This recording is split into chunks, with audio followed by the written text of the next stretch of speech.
Vamos a dar inicio el día de hoy a nuestro tema y hoy les quiero compartir un tema muy particular que se llama Como si nunca hubieras pecado. Imagínense qué bendición sería que pudiéramos estar en una condición en donde como si nunca hubiéramos pecado, como si nunca hubiéramos fallado, ¿ya? Como si nunca hubiéramos tomado una decisión equivocada, como si nunca hubiéramos errado en el blanco. Y bueno, pues para esto vamos a ir desglosando este tema poco a poco y quiero compartir con ustedes la condición de las experiencias que se pueden tener cuando alguien comparece delante de un tribunal, aquí en humanamente hablando. Comparecer delante de un tribunal, hermanos, debe ser una de las experiencias más aterradoras para muchas personas, ¿verdad? Incluso hasta para la gente que solamente llega ahí a comparecer como testigo. Ya no se diga de los litigantes, ya no se diga de la persona que fue a levantar una demanda y la persona que tiene que contestar esa demanda, ¿verdad? Debe ser algo pavoroso, honestamente. Es una condición desde que simplemente le llega a uno el citatorio de que tiene uno que ir a comparecer delante de un juez, delante de un tribunal. Eso yo creo que a mucha gente le causa, no sé, estrés, ¿verdad? Pues déjenme decirles que en el antiguo Israel, en el Israel de la época de la Biblia, ¿verdad? De la palabra, cuando antes de que llegara nuestro Señor Jesucristo a la tierra, una disputa ponía a las dos partes sujetas a la sentencia del tribunal y el proceso ante el tribunal tenía una finalidad redentora, o sea, que hubiera justicia, ¿verdad? El juez tenía como un propósito el de ayudar a la parte a quien asistía el derecho a corregir el error. Entonces, al final del caso, una parte era declarada inocente y la otra era declarada como errada o como culpable. Entonces, el cumplimiento exitoso de esta función del tribunal significaba que se había hecho justicia, ¿verdad? Y la palabra hebrea para justo es sadik, sadik, que traducida en algunas de las versiones de la palabra de la Biblia, quiere decir inocente o justo, y alguien cuyo estatus es correcto, ¿verdad? Entonces, en este trasfondo de la expresión ser justificado en el Antiguo Testamento, nos da una idea de que se tenía que llegar al punto de encontrar a alguien que estaba siendo justo. Y la definición que un niño daría de justificado sería como si yo, ¿verdad? Como si yo nunca hubiera pecado. Eso sería para un niño de 8, 9, 10 años, si le preguntáramos, ¿para ti qué es ser justo? Normalmente los niños es pues, como si yo nunca hubiera pecado. Entonces, Jesucristo murió por nuestros pecados. Si ponemos nuestra fe en Él, entonces seremos verdaderamente justificados, seremos absueltos, porque seremos declarados justos ante los ojos de Dios y el pecado ya no nos puede separar de Dios. Podemos vivir en una relación correcta con Él y con los demás. Esto es verdaderamente justificación, hermanos. Entonces nosotros venimos a ser libres, verdaderamente libres en el nombre de Jesús, por cualquier situación que hayamos cometido en el pasado. Y yo les voy a invitar que ahorita abran su Biblia. Vamos a empezar a tomar esa condición. Eh, eh, Abra usted su Biblia, por favor, ahí en el Salmo número 86 y vamos a estar estudiando del versículo 1 al versículo 10. Vamos a leerlo. Hoy no lo puse en la computadora, hermanos, con el objetivo de que ustedes también aprendan, quienes no lo tienen muy claro, a utilizar su Biblia. Recuerden que tenemos que aprender a esgrimar la palabra de Dios, buscarla rápidamente, aprender dónde están los libros que nos corresponde y que esto traiga la bendición a nuestras vidas, porque obviamente es así como nosotros debemos de funcionar al estudiar la palabra de Dios, ¿verdad? Dice la palabra de Dios, vamos a leerlo todos juntos, dice, inclina, oh Jehová, tu oído y escúchame, porque estoy afligido y menesteroso. Guarda mi alma porque soy piadoso. Salva tú, oh Dios mío, a tu siervo que en ti confía. Ten misericordia de mí, oh Jehová, porque a ti clamo todo el día. Alegra el alma de tu siervo, porque a ti, oh Señor, levanto mi alma. Porque tú, Señor, eres bueno y perdonador. Dilo conmigo, tú, Señor, eres bueno y perdonador, y grande en misericordia para con todos los que te invocan. El día de hoy estamos invocando el poderoso nombre de nuestro Señor, ¿verdad? Entonces, aquí tiene que venir esa grandeza en misericordia de parte de Dios para nosotros. Dice el versículo 6, escucha, oh Jehová, mi oración, y está atento a la voz de mis ruegos. En el día de mi angustia te llamaré, porque tú me respondes. Oh Señor, ninguno hay como tú entre los dioses, ni obras que igualen tus obras. Todas las naciones que hiciste vendrán y adorarán delante de ti, Señor, y glorificarán tu nombre, porque tú eres grande y hacedor de maravillas. Solo tú eres Dios. Di conmigo, solo tú eres Dios. Amén. Entonces, fíjense bien que aquí el rey David experimentó la bendición de ser justificado por su fe y ser un hijo de Dios. Cuando le dice ahí en el versículo 6, si quieren pasar su mirada ahí en el versículo 6, donde dice, presta oído, Señor, a mi oración, atiende a la voz de mi clamor. Yo creo que tú y yo necesitamos todo el tiempo, ¿verdad? Que Dios oiga nuestras oraciones, escuche nuestras oraciones y que atienda nuestro clamor. Y ahora, hermanos, por fe, tú y yo podemos declarar que verdaderamente Dios viene en esa condición. Él escucha nuestra oración. Él ha inclinado su oído para que nosotros, ¿verdad? Al momento de verbalizar nuestro ruego, nuestra súplica, Él atienda nuestro clamor, hermanos. Y es lo que se necesita actualmente, ¿verdad? Dios escucha las oraciones de sus hijos, como cuando un padre se inclina amorosamente para que su niño pueda susurrarle. ¿Han visto eso? A mí me da mucha ternura, por ejemplo, ver a Eder, quienes conocemos a Eder, pues es un hombre de aproximadamente 1,90 m, y de repente su hijo Mateo, que está chiquito, le quiere decir algo y él tiene que inclinarse completamente, se agacha, ¿verdad? Hasta para poder escuchar la voz de Mateo. Entonces, así es nuestro Padre Celestial, hermanos. Él escucha nuestra voz, se inclina y fíjense lo maravilloso de esto, ¿no? De un Dios todopoderoso, de un Dios enorme, de un Dios fuerte, de un gigante de entre gigantes. Simplemente el hecho de que Él se incline para escuchar nuestra voz, hermanos, es algo que nosotros debemos de verdaderamente estar pues agradecidos con esa situación, hermanos. Entonces, fíjense bien que David no tuvo el beneficio de vivir bajo la nueva alianza, bajo el nuevo pacto, bajo el pacto de la sangre de Cristo, pues vivió antes de la vida, muerte y resurrección de nuestro Señor. Pero en cierto modo, quiero decirles que la acción redentora de la cruz del Calvario no está limitada por el tiempo. Recordemos que Dios sobrepasa todos los tiempos. Él no se sujeta al tiempo cronos, al tiempo que tú y yo medimos, sino que Él va por encima de eso a través del tiempo llamado Kairos, ¿verdad? En el tiempo de calidad.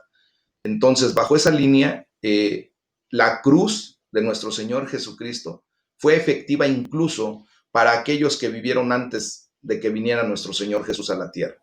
Por ejemplo, para Abraham, para Noé, para David, para el mismo,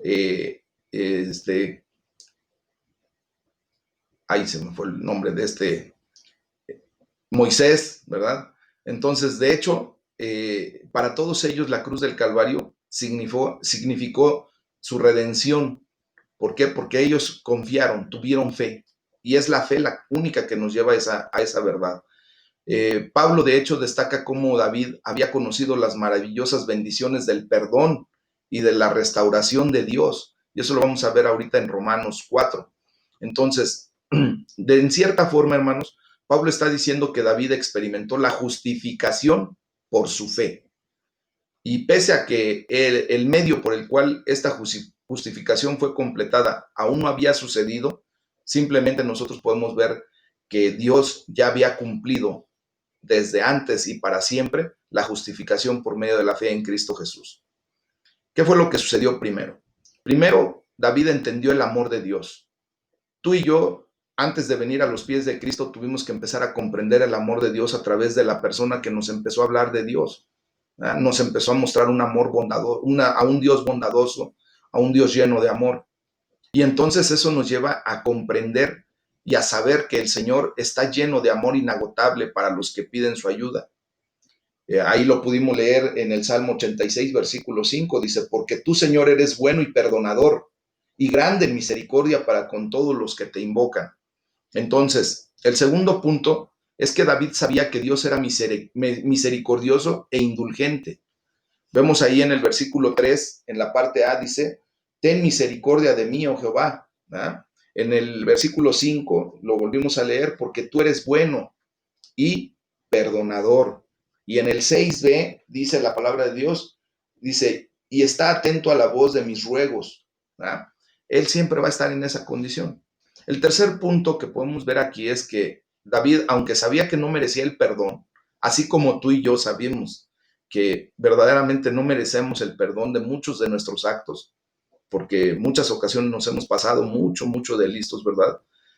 Aun cuando sabemos que no merecíamos el perdón ni la misericordia de Dios, porque ni siquiera nos la hemos ganado, no tenemos con qué ganar eso, pero sí tenemos la fe y podemos ejercer esa fe para creer que Dios nos salvaría así como salvó al rey David al poner específicamente nuestra fe en él.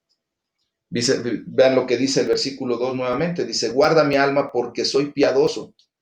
Él ya se consideraba piadoso aun cuando él seguía haciendo de las suyas, ¿verdad?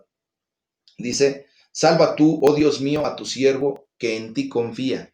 Cuando nosotros ponemos nuestra fe y nuestra confianza en Dios, hermanos, Él es el que nos salva de toda condición ajena a lo que debemos vivir y sobre todo para la vida eterna. En otras palabras, quiero decirles, David entendió todos los elementos que componen la justificación por la fe. Tú y yo tenemos que comprender precisamente eso, todos los elementos que componen la justificación por la fe en nuestro Señor Jesucristo. Pero fíjense bien que a el rey David en particular le faltaba un elemento.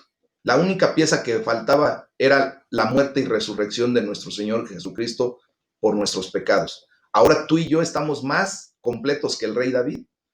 Y él así declaró y supo que él era salvo por la fe que ejerció en Dios.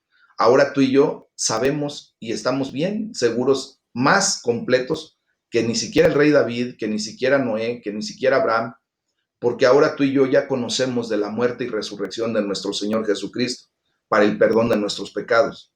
Entonces aquí podemos decirle, Señor, gracias porque por tu increíble amor que tienes por nosotros, nos has hecho comprender todo esto, nos estás enseñando que la justificación solamente viene por la fe. Entonces, pues, queremos dar gracias por salvar a todos nosotros, a todos aquellos que hemos depositado nuestra confianza en ti, por todos aquellos que depositarán su confianza en ti. ¿Eh? Ahora vamos a entender cómo debemos celebrar nuestra justificación, porque es motivo de celebración, hermanos. Hoy es un día de gloriarnos, ¿verdad?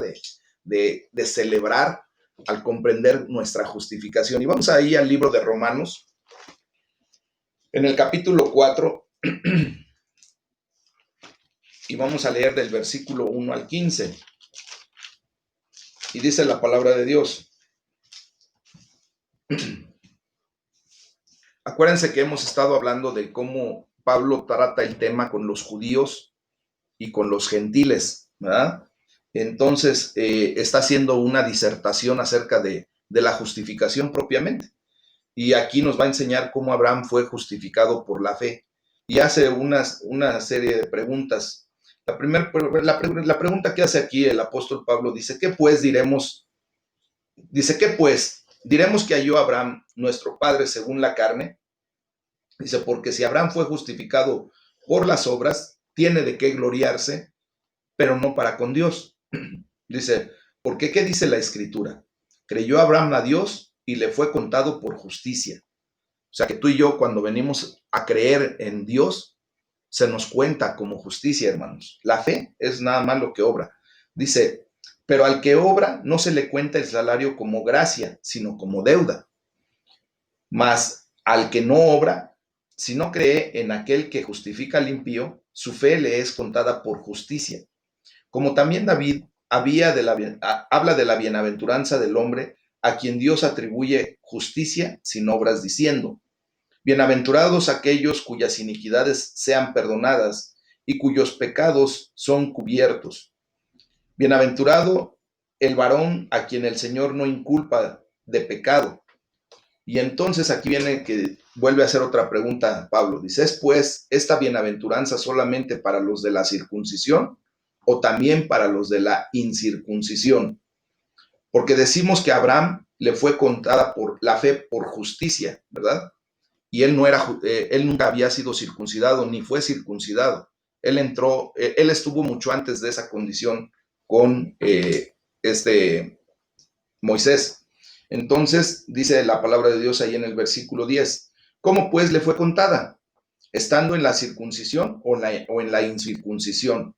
Dice, no en la circuncisión, sino en la incircuncisión. O sea, él no fue circuncidado. Dice, y recibió la circuncisión como señal, como sello de la justicia de la fe que tuvo estando aún incircunciso, para que fuese padre de todos los creyentes no circuncidados. Y aquí entramos ustedes y yo, a fin de que también a ellos la fe les sea contada por justicia. Y aquí es a donde la gloria sea para nuestro Señor, ¿verdad? Porque aún sin ser circuncidados en la usanza judía, pues tú y yo venimos a ser justos por la fe que ejercemos en Cristo. Dice el versículo 12, y padre de la circuncisión para los que no solamente son de la circuncisión, sino que también siguen las pisadas de la fe que tuvo nuestro padre Abraham antes de ser circuncidado. Versículo 13 dice, porque no por la ley fue dada a Abraham, dice, porque no por la ley fue dada a Abraham o a su descendencia la promesa de que sería heredero del mundo, sino por la justicia de la fe. Porque si los que son de la ley son herederos, vana resulta la fe y anulada la promesa.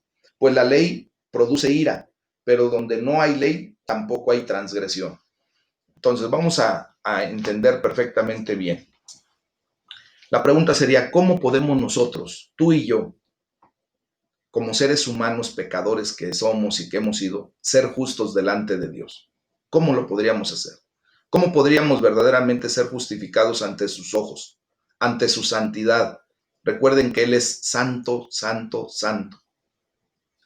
La pregunta sería, ¿es solo trabajar duro toda tu vida y después esperar lo mejor? ¿Pensar que solamente con ser bueno, con hacer las cosas correctas, esperar a que Dios realmente mire tus obras para que tú seas justificado delante de Él? Pablo dice, no, no es así. Algo maravilloso ocurre como resultado de la vida, la muerte y la resurrección de nuestro Señor Jesús. Ahora podemos recibir esta justificación como un regalo sin costo. Lo recibimos no trabajando ni muy duro, ni muy quedito, ni nada, sino solamente lo recibimos por un acto de fe, como lo acabamos de leer. Una de las preguntas más frecuentes que yo he escuchado de la gente a la que le compartimos la palabra de Dios, ya sea dentro de la iglesia o fuera de ella, preguntan, dice, si Jesús murió por nuestros pecados, ¿qué sucede con los que vivieron antes de Jesús, antes de venir Cristo a la tierra? Entonces, la palabra de Dios nos enseña cómo Pablo tuvo que abordar el caso respecto a Abraham. Pues mucha gente que se oponía a lo que Pablo estaba hablando, podrían argumentar que Abraham fue justificado como resultado de sus buenas obras. Y todo el mundo pensaría eso. Y le daban algo así de que jactarse delante de Dios. Pablo afirma que las escrituras dicen, le creyó Abraham a Dios. Y así lo dice la palabra de Dios en el Antiguo Testamento. Y esto se le tomó en cuenta como justicia. Podemos ver ahí el versículo 6 de Génesis 15. Exactamente lo mismo que refiere. Y esta frase, lo sostiene Pablo categóricamente, implica que es un don o regalo más que algo ganado. Lo vimos ahí en el versículo 5 de Romanos 4. Porque dice la palabra de Dios, lo voy a repetir en una versión un poco más digerible para nosotros. Dice, ahora bien, voy a leer el versículo 4 y 5 de Romanos 4 para que les quede claro. En otra versión, dice, ahora bien, si alguno trabaja, el pago no se le da como un regalo, sino como algo que merecía, porque obviamente devengó a través de su trabajo un salario. Alguien que trabaja es digno de su salario, también lo dice la palabra. Entonces, si tú trabajas, tú eres digno de que se te pague. ¿Ah? Pero en cambio, fíjense bien, si alguno cree en Dios, que hace justo al pecador, Dios le tiene en cuenta su fe para reconocerlo como justo, aunque no haya hecho nada que merezca su favor, aunque no haya hecho nada que merezca esa justificación, ese regalo, ¿verdad? Entonces, podemos ver después cómo los opositores de Pablo podrían argumentar que este don solo está disponible para los judíos, o sea, para los que han sido circuncidados. Pero Pablo en automático señala que la circuncisión vino para Abraham después. O sea, él primero recibió por fe el don de la justificación, el regalo que Dios le dio antes de ser circuncidado. Y por lo tanto, ¿verdad? Esa bendición de la justificación por la fe es tanto para los circuncidados, o sea, los judíos de nación, como para los incircuncisos, o sea, para el resto de la humanidad, como somos tú y yo. Nosotros no somos judíos, ¿verdad? Podemos tener a la mejor ascendencia judía, algunos, pero legalmente nosotros somos mexicanos aquí en esta tierra. Y lo mejor de todo es que ahora ya no somos ni mexicanos, ahora somos ciudadanos del reino de Dios, precisamente por la justificación. Entonces, retomando el punto, la circuncisión no fue la causa de la justificación. O sea, lo externo, lo visible, lo físico no puede ser causal de la justificación delante de Dios. Más bien fue nada más un sello, ¿verdad? Fue una especie de sellar ese pacto de la justificación y después ser circuncidados para reconocer que efectivamente entraban en ese pacto, ¿ok? La palabra de Dios, ahí en el versículo 10 y 11 que acabamos de leer, dice que Abraham, cuando todavía no estaba circuncidado, recibió la señal de la circuncisión como sello de la justicia que se había tomado en cuenta por la fe. Por tanto, Abraham es padre de todos los que creen, aún de todos aquellos que no hayan sido circuncidados. Y a estos se les toma en cuenta su fe como justicia. Entonces, la historia de Abraham, hermanos, deja claro que el ser considerado justo no fue debido a las obras, la circuncisión o la ley. Eso no fue para que pudiéramos ser justificados, sino solamente se debe a la gracia de Dios por medio de la fe en Jesucristo. Amén. Si Abraham fue justificado por la fe, él es el padre de todos los que tienen fe, incluyéndote a ti y a mí. Él es nuestro padre por fe, ¿verdad? Dice, la cruz es efectiva en todos los tiempos, hermanos. Incluso aquellos que nunca habían oído hablar de Dios, pero que confiaron en su momento en Dios, fueron justificados por su fe a través de lo que Jesucristo hizo en la cruz del Calvario. Entonces, ¿crees que necesitas entender todo esto para ser justificado por la fe? Tampoco necesitas entender todo esto. La justificación solamente es por fe. El hecho de que tú digas, Padre, en el nombre de Jesús, yo te acepto como mi Señor y mi Salvador en este momento. Estoy ejerciendo la fe y estoy depositando mi fe y mi confianza en ti. Eso es lo suficiente para tú ser llamado justificado delante de Dios. Así que ni siquiera necesitamos una comprensión perfecta de la justificación por la fe para ser propiamente justificados por ella. Simplemente necesitamos tener fe. El versículo 16, si lo pueden leer ahí del capítulo 4 de Romanos, dice, por eso fue un don gratuito, lo estoy leyendo en otra versión para tener un poco más de luz, basados en la fe. Es decir, la promesa no es solamente para los que se basan en la ley, sino también para todos los que se basan en la fe. Y aquí le podemos dar muchas gracias a Dios por la sorprendente verdad de que somos justificados y declarados inocentes por la muerte de nuestro Señor Jesucristo por cada uno de nosotros. Y lo mejor de todo es que nos dio la oportunidad de poner nuestra fe en Él. Ese es un don primario que el Señor nos da, porque no para todos, desgraciadamente, es la condición de fe. ¿Cuántos de nosotros le hemos querido acercar la palabra de Dios a alguien y nos rechaza abiertamente, no tiene fe y no quiere ejercer fe en ningún momento? Entonces, pues tristemente no es de los escogidos, ¿verdad? Dice la palabra de Dios que muchos son llamados, pero pocos son los escogidos. La gloria sea para el Señor, porque tú y yo no solamente fuimos llamados, sino que ahora, como tú estás siguiendo las pisadas de Jesucristo, has sido escogido precisamente para caminar el camino del Señor. Y estás justificado por esa fe que has puesto en Él. Entonces, Tenemos que decirle al Señor que nos ayude a comprender esta verdad con mayor profundidad, no para ser justificados, sino para verdaderamente comprender todo esto y celebrar nuestra justificación. Verdaderamente tener la dicha de comprender todo lo que encierra este concepto, porque es para vida eterna, porque es justamente lo que nos va a llevar después de nuestra muerte física, delante de la presencia de Dios, pero con una condición completamente diferente, ¿ah? Que nos ayude a entender con mayor profundidad y también para poder explicarla con mayor claridad a las personas que nos puedan escuchar, para que muchos más conozcan la gran bendición de la justificación por la fe, hermanos. Entonces, en ese sentido, solamente quiero decirles que tú y yo un día nos tendremos que parar delante del tribunal. Y así como empecé este devocional hace ratito, de hacerles saber que cuando alguien se tiene que parar en un tribunal, y la realidad es de que da pavor, da temor el hecho de que solamente tengamos que estar allí, vamos a tener que estar tú y yo delante del Rey de Reyes, ¿verdad? Y tendremos la oportunidad ahora de no presentarnos solos. La justificación nos lleva a comprender que el Señor ha provisto para nuestras vidas algo glorioso para cada uno de nosotros, que es al abogado perfecto. Si tú y yo tuviéramos que ir a un tribunal a comparecer, ya sea como litigante o ya sea como demandante o como demandado, o simplemente como testigo, ¿verdad? Recuerden que se nos dice luego que todo lo que digamos podrá ser usado en nuestra contra cuando hacemos algo equivocado, cuando decimos algo equivocado.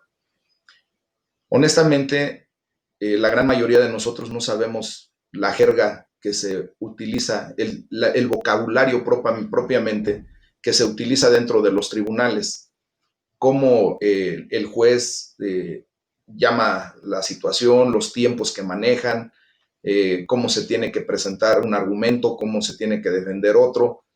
Nosotros no sabemos, a menos de que alguien haya estudiado leyes.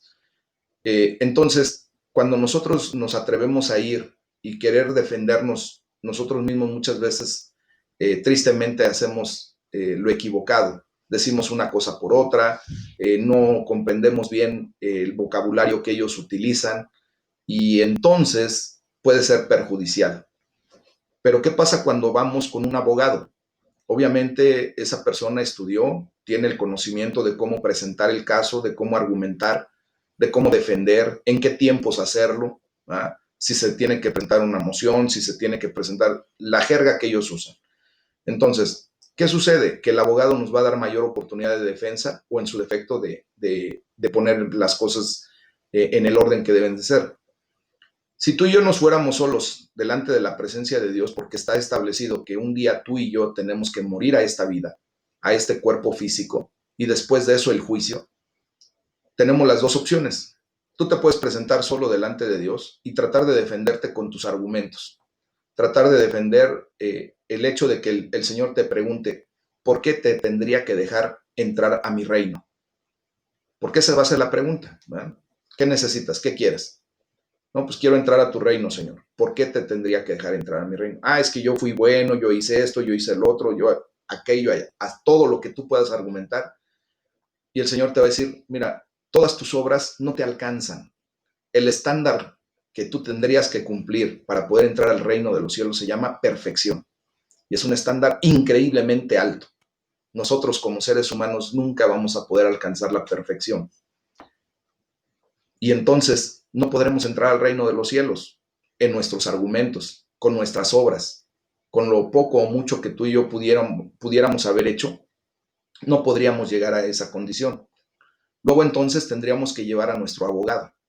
Y en este sentido, nuestro Señor Jesucristo se ha convertido en nuestro abogado. Él es el que nos justifica delante del Padre por la fe que ejercemos en Él. Y entonces, Él tendrá el argumento más sólido. Mis méritos, mi perfección, es lo que va a decir nuestro Señor Jesucristo. Se los he dado, se los he imputado a Él. Yo pagué por todo su pecado, yo pagué por toda su culpa, yo pagué por toda la condición que no le permitiría entrar al reino de los cielos. Yo ya lo pagué. Por lo tanto, el Señor va a decir, ok, estás justificado, pasa por favor. Y eso es lo que vamos verdaderamente buscando en esta vida, ¿verdad? Que un día tú y yo podamos entrar al reino de los cielos a través de la fe que nos justifica delante del Padre Celestial. Y le damos la gloria a Dios. Y es motivo de gozo, de celebración, el hecho de que tú y yo ahora tengamos este conocimiento y que nos lleve a la libertad, a la verdadera libertad de poder comportarnos como hijos de Dios. Una vez que tú y yo hemos conocido de todo esto, hermanos, tenemos nosotros ahora la bendición de poder comportarnos como lo que somos en Cristo Jesús. Y al comprender todo esto, empezamos a ser llenos, empezamos a ser plenos. ¿Qué es lo que sucede cuando, por ejemplo, fíjense bien, una persona que estudia una carrera universitaria y se convierte en pasante, sí puede ejercer de alguna manera el ejercicio, propiamente el ejercicio de su profesión, pero no con toda la libertad, porque obviamente la ley establece que una persona tiene que estar licenciada en esa área para poder ejercer con libertad. Un médico, por ejemplo, que no tiene su título, que no tiene su cédula profesional, al momento de ejercer la medicina sin eso, corre el riesgo de hasta ser demandado y ser encarcelado porque está haciendo algo indebido. No está licenciado, no tiene la licencia para ejercer la profesión de medicina. Pero ¿qué pasa cuando una persona viene y presenta sus documentos? Con libertad puede ir a donde tenga que ir y ejercer su profesión sin ningún problema. Lo estoy comentando porque justamente nosotros ahora, al ser justificados por la fe que ejercemos en Cristo Jesús, dice la palabra de Dios que el Señor nos da la potestad de ser hechos hijos de Dios. Y entonces, así como esa persona que está licenciada para ejercer el oficio o la profesión de medicina y lo hace libremente, ¿verdad? Y de hecho toma su posición y su investidura y empieza a actuar como verdaderamente debe actuar un médico, ¿verdad? Empieza a tener hasta el vocabulario correcto, se viste de la forma adecuada, se comporta de la manera correcta y empieza a ejercer toda su actividad de una manera completa, ¿verdad? Porque él sabe que él es médico, él sabe que está en lo justo, él sabe que está en su derecho. Cuando nosotros entendemos todo esto de la justificación, hermanos, empezamos a comportarnos como verdaderamente hijos de Dios. Empezamos a dejar ser a Dios, ser Dios propiamente. Y empezamos nosotros a vivir de la manera para la que fuimos creados. Y es una gran bendición el poder vivir de esa manera, hermanos. El poder experimentar todo esto.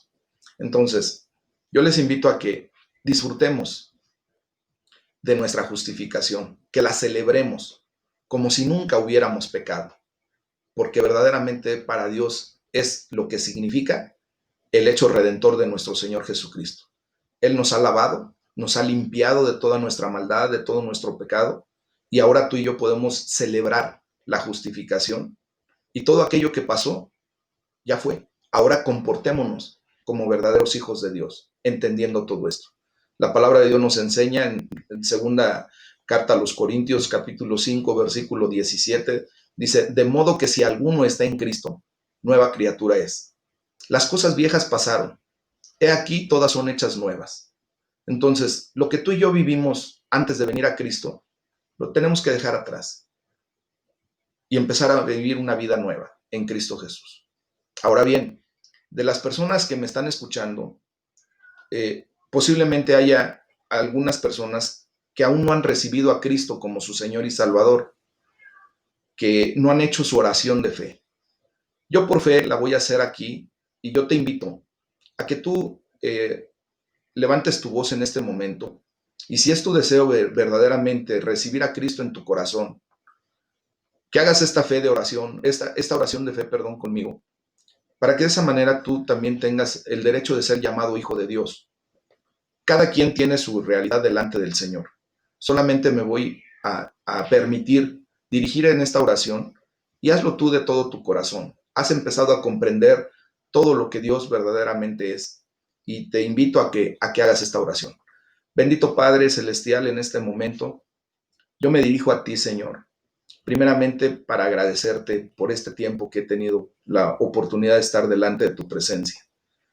Te doy gracias, Señor, porque un día tú enviaste a tu Hijo Jesucristo para morir por mí en la cruz del Calvario, para hacer un intercambio de vidas. Aceptaste la muerte de nuestro Señor Jesucristo por el pago de mis pecados. Hoy te doy gracias, Señor, porque a través de esa muerte tú me justificas por la fe que estoy ejerciendo en este momento por mi Señor Jesucristo. Te doy gracias, Señor, porque tú lo resucitaste y porque ahora Él está reinando contigo para una eternidad. Señor Jesús, en este momento yo quiero decirte que te acepto como mi único y suficiente Salvador, que te acepto como el Señor de mi vida en autoridad. Te pido, mi Dios, que limpies toda mi vida de todos mis pecados, Señor, de toda mi condición que era ajena a ti, que era en contra de ti. Y te doy gracias porque derramaste tu sangre preciosa en la cruz del Calvario para el perdón de mis pecados. Ahora te doy más gracias, Señor, porque me siento libre. Reconozco que he pecado y que tú me has perdonado. En el nombre de Jesús, te pido que ahora envíes a tu Espíritu Santo a que more en mi corazón, Señor, y que me des la oportunidad de que me guíe a la verdad y a la justicia que necesito para mi vida. Gracias porque me has dado la justificación por medio de la fe y porque ahora me puedo considerar un hijo tuyo, una hija tuya, porque he declarado a Jesucristo como mi Señor y mi Salvador. Lo acepto y así lo declaro en el nombre de nuestro Señor Jesucristo. Amén. Quienes hayan hecho esta oración por primera vez o la hayan hecho en este momento por convicción, quiero decirles que esa es la fe que se necesita para la justificación. Y después de eso gozarnos, celebrar en el nombre de Jesús. Así es que vamos a darle espacio en este momento a una alabanza de adoración, de celebración